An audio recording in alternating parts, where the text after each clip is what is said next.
Tignan mo to! Bakit ang gulo-gulo ng kusina? Sino ang gumawa? Ewan ko po, Auntie Eve. Hindi po magkasama tayo sa labas? Kung hindi ikaw, Cookie, then sino? Ewan ko po. Baka po may mga daga dito. Aba, gagawin mo pa akong tanga? Paano mo ako mapapaniwala na hindi ikaw ang gumawa ng gulong to? First, you mysteriously cooked so much food for 50 people. Tapos ngayon ang kusina ganitong itsura. Pero Auntie Eve... Basta linisin ito. Hindi ka kakain hanggat tapusin mo ang paglilinis ng kusina. Naintindihan mo?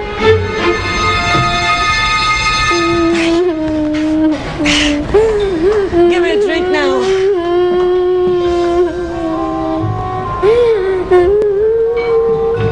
Akin na, dali.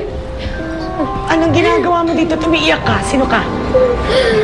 Ma'am Ipon, ako po si Suyen. Ako po yung anak ni Adela. Yung po waitress niyo. Wala akong pakialam kung sinong anak ka. Ayoko may eksena ka dito at umiiyak magdadrama. Malis ka na. Po, Ma'am Ipon. Sorry po. At saka po, sorry po dun sa nangyari kay Cookie. Bakit? Ano nangyari kay Cookie?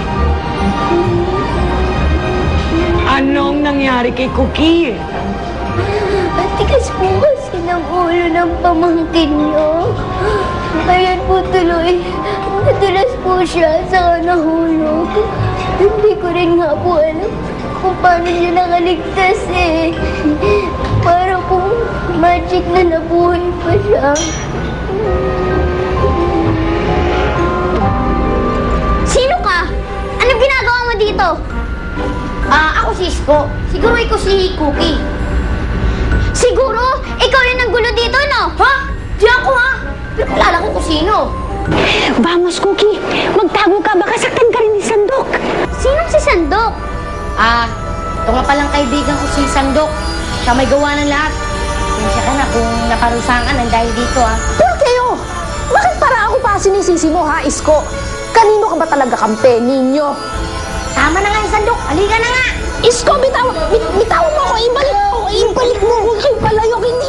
Bakit mo ako pinigilan? Pagkakataon ko na sana to para mapagbayaran lahat ni Palayok ang mga kasalanan niya sa akin. Ano ba nangyari sa'yo, Sandok? Hindi naman dating ganyan, Nagpapaliwanag na nga sa'yo si Palayok. Ayaw mo naman pakinggan. Magaling magbait-baitan si Palayok. Kaya nga niya ako napaniwala noon eh. Pero ang totoo, siya ang masama. Siya ang makasarili. Alam mo, Sandok, sorry pero mali Mali-mali talaga yung ginagawa mo. Maling-mali ang mga away, lalo pag kapatid mo pa.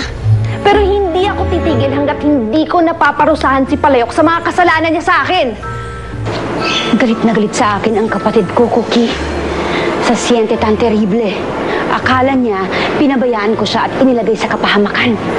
Kaya ka po pala niya pinagbababato ng mga prutas doon at saka mga gulay. Kasi sobra-sobra po ang sama ng loob niya sa inyo.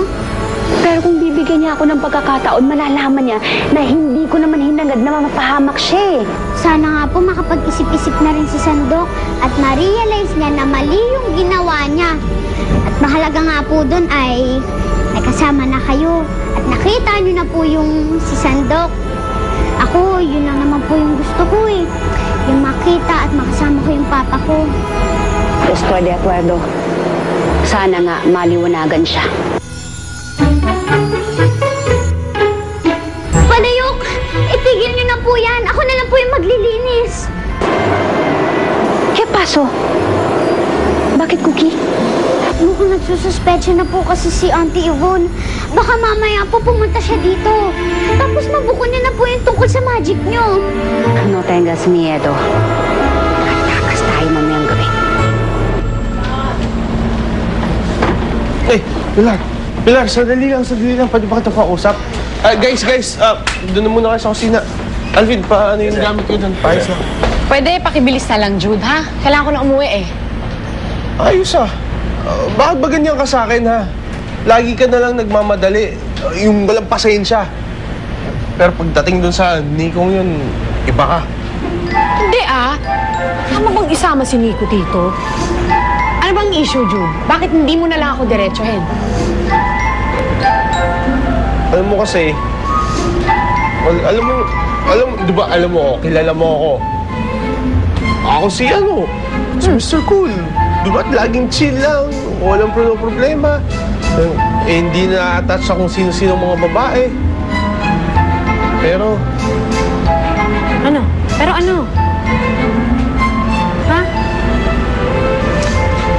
ngayon kasi, nahihirapan akong intindihin yung sarili ko kaya hindi ko nagigets sa sarili ko. Kasi ngayon lang ako meron ipagtatapat sa isang babae.